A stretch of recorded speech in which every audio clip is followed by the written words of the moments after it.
Alright, y'all. So I actually just recorded this whole thing and now I gotta re-record it, which is kind of annoying. But yeah.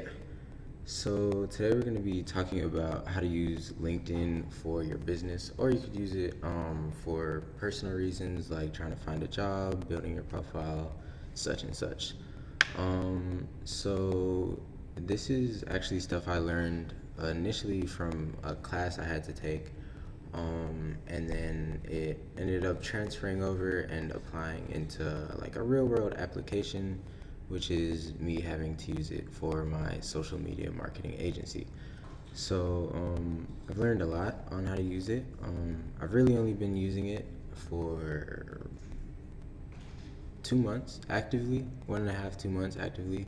I created it like a few years ago, but never actually, you know, utilized it, which I feel like is the case for a lot of people.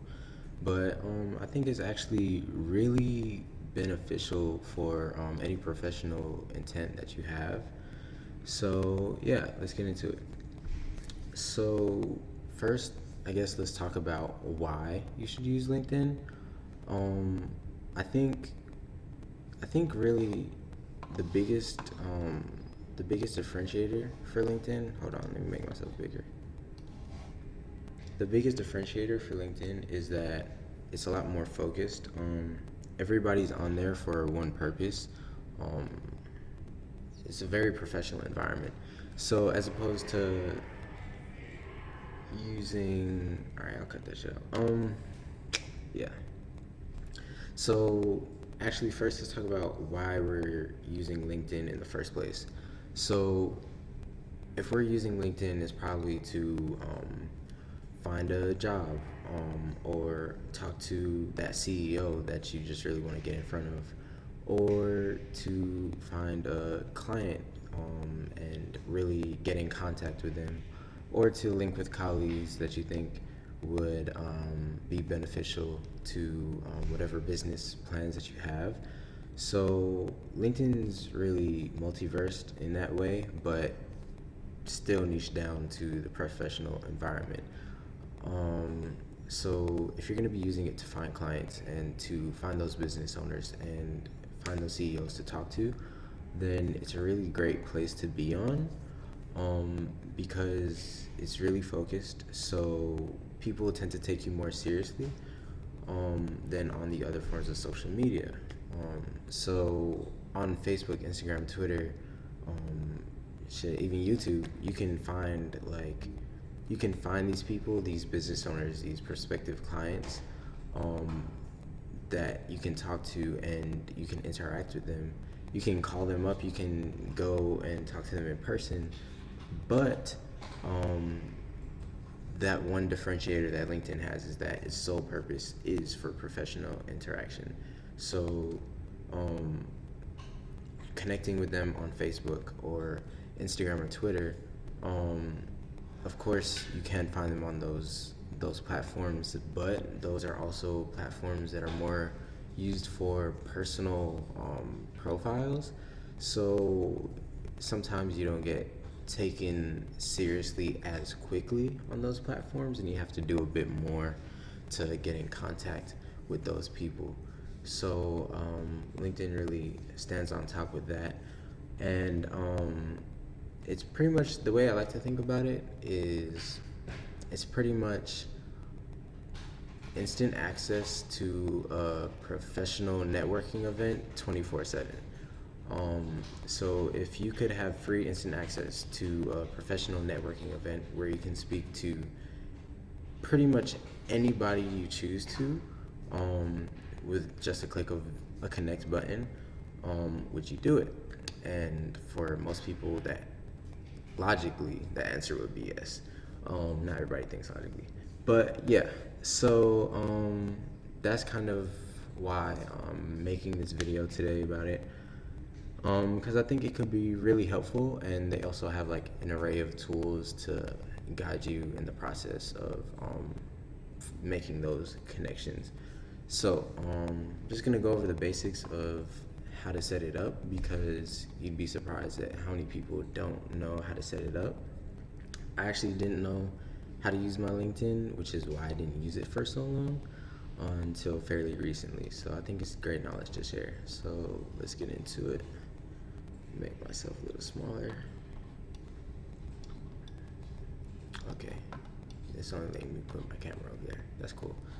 It was just over there though. Whatever. So yeah. So obviously make a LinkedIn profile to log in. We're on my newsfeed right now, so quickly just to show you how it works, it's pretty much just like Facebook. You have a newsfeed. People make posts. You can follow hashtags and groups.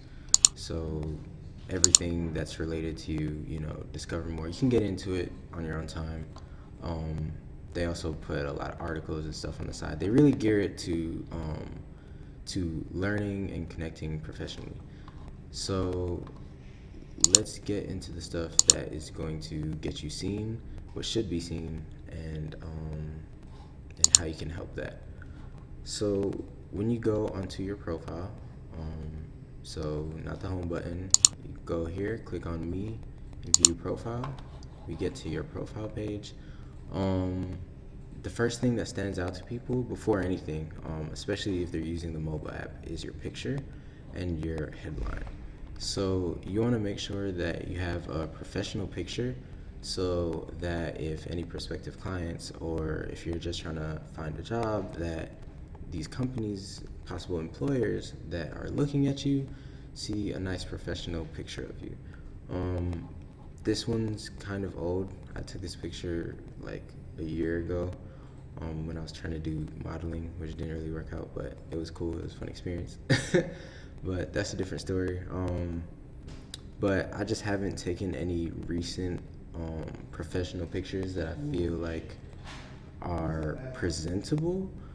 So, but if you can get a recent picture of you that's professional, that's better. This is just all I have right now. But yeah, you want a professional picture. It's one of the first things they see. And also you want your headline to be descriptive of what you do and very focused without saying a lot of words, without using a lot of words. So how you get into that headline is you just click this edit button, this pencil in the corner. And this is where you can edit everything in your intro. So your headline and your current position are going to be the first things that show. If you don't have a headline, what shows is your current position. So for me, I just put them as the same thing. That way there's always that fluidity. Put your education, all this stuff, you can go through it. And then another really important thing that I feel like gets overlooked is your location and your industry. So when people are searching for employees or people to work with, so for me, it would be if they're searching for marketing agencies, this is what helps you get found. So you have it's much like doing SEO. If you know anything about SEO, it's much like doing that. But if you don't, then to break it down simply, if you put your location is in Miami and your industry is in marketing and advertising, right? Then when a business owner is searching for marketing agencies in the Miami, Fort Lauderdale area, you'll pop up in the search, which of course you want to do so that they can find you and you can get business and have those conversations. Without it, it makes it a lot harder to find you unless it's through direct contact. So I really recommend just putting your location in and your industry just so that it makes it easy for people to find you, whether it's an employer or a possible client. Also, your summary is very important. I pretty much change mine up every 2 weeks just because I keep tweaking it to find something that I really like, because I really don't want it to come off as very salesy. I want it to come off as if we were at a professional networking event and these are people that are coming up to me and we're just having a conversation with them. So constantly updating this. But yeah, so this whole section here is very important because it's the first thing people see, right? So let's get out of this. And also another thing that's not super important but can help you attract attention from people is this cover photo. So you don't have to have it, it's not necessary at all. But if you have something that is kind of descriptive or indicative of what you do, um, it draws people to your page. It's engaging. Even if it's just 1% more, it still counts. So I used to have something that was quite literally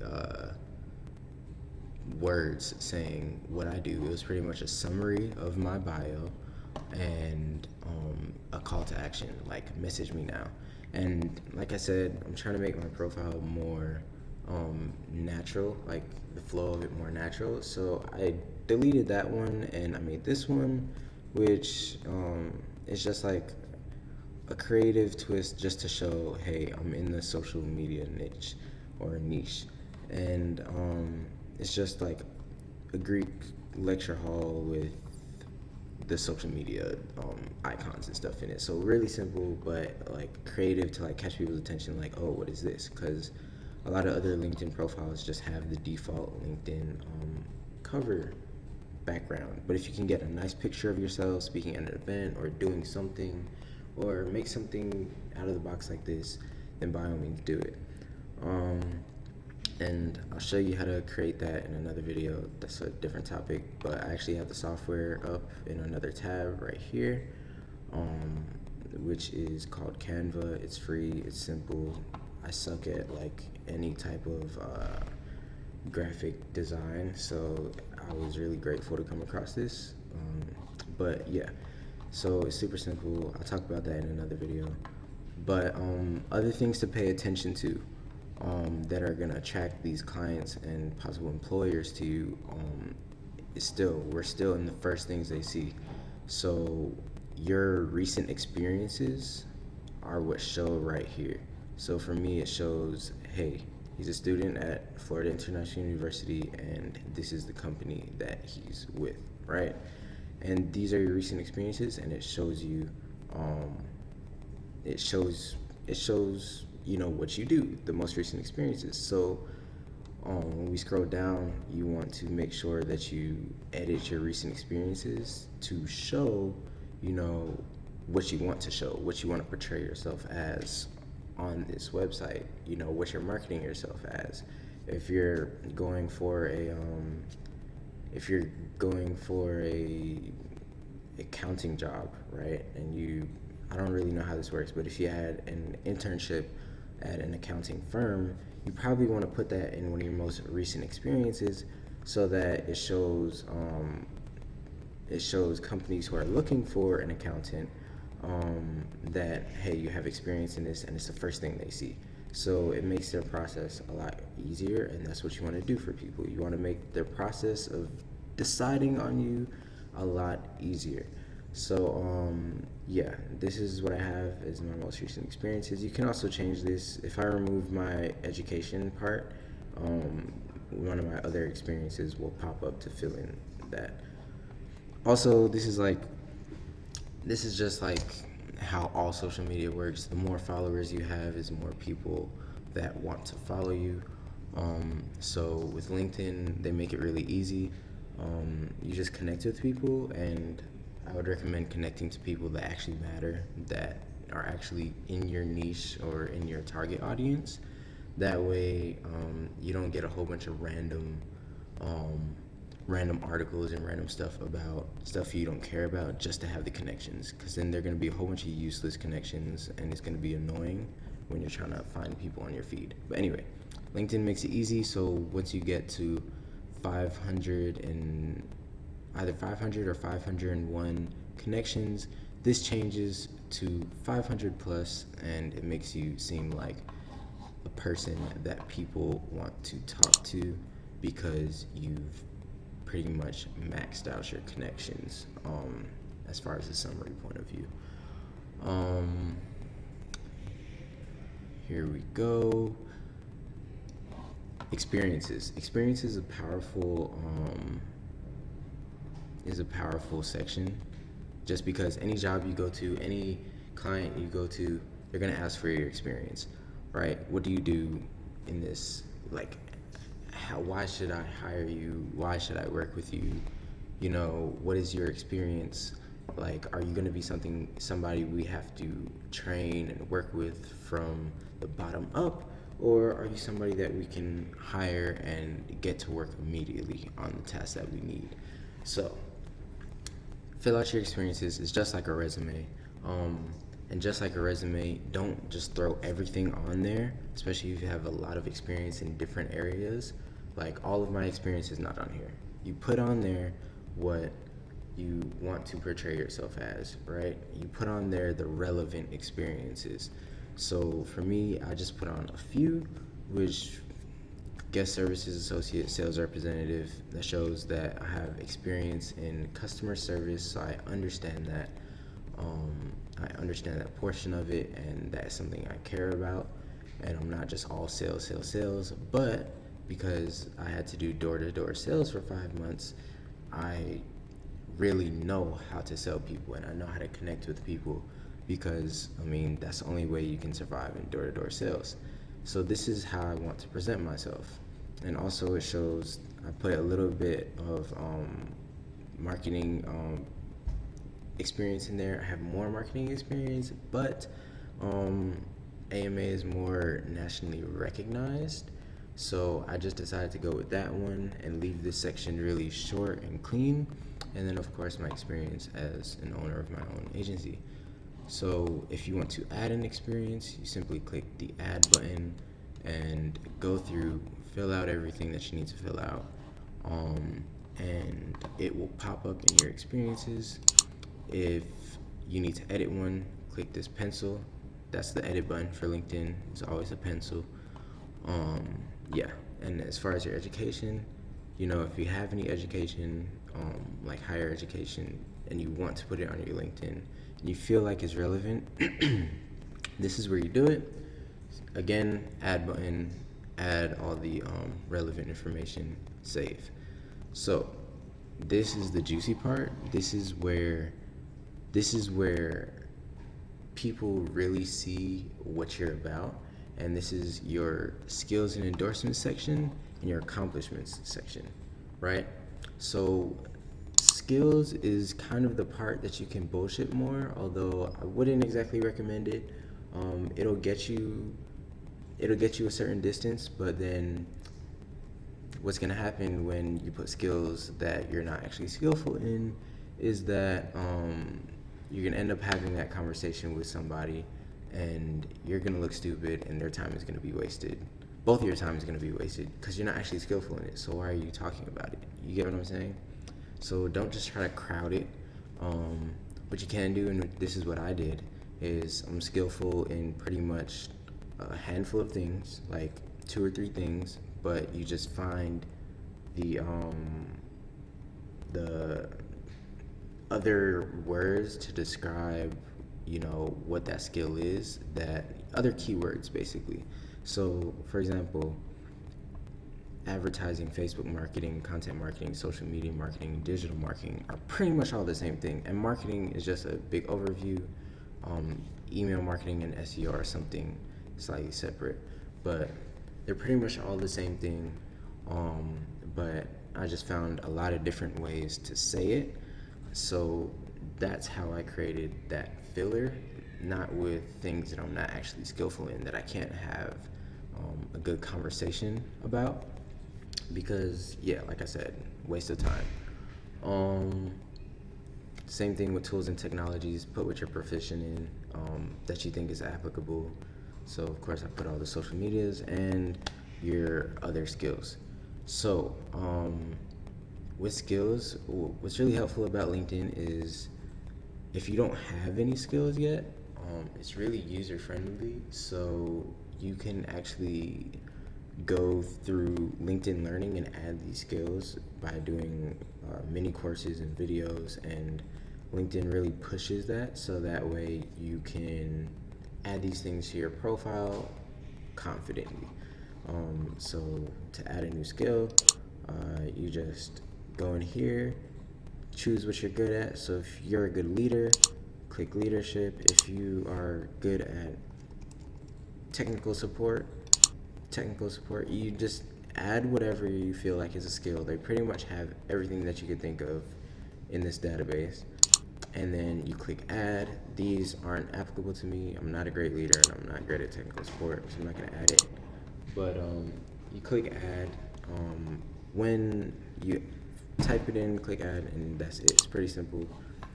And then get down to accomplishments, and this is where you have your certifications and your course. So if you've taken a course online or offline, whatever, if you've taken a course that you feel like is really applicable to what you do, this is the place to put it. It shows that you have extended education in these areas.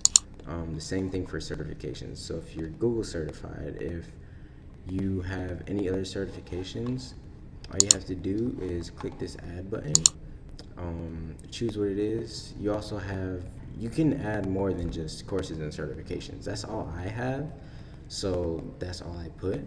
But if you wrote a book, if you have a patent on something, if you're an inventor, an innovator, awards, test scores, anything, right?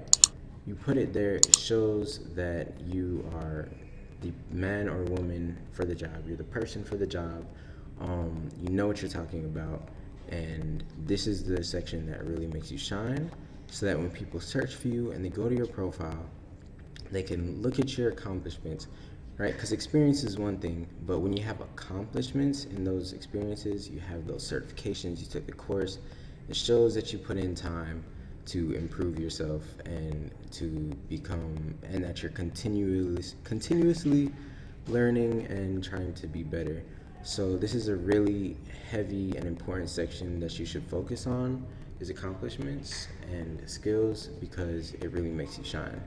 So I'll do another video on LinkedIn Learning, which is LinkedIn's, it's up here, LinkedIn's little app basically to acquire more skills, and it's basically like a little college. Or if you've ever heard of Teachable, it's like one of those sites where you can learn about pretty much everything in the professional world, and add them to your profile as skills, certifications, courses, whatever.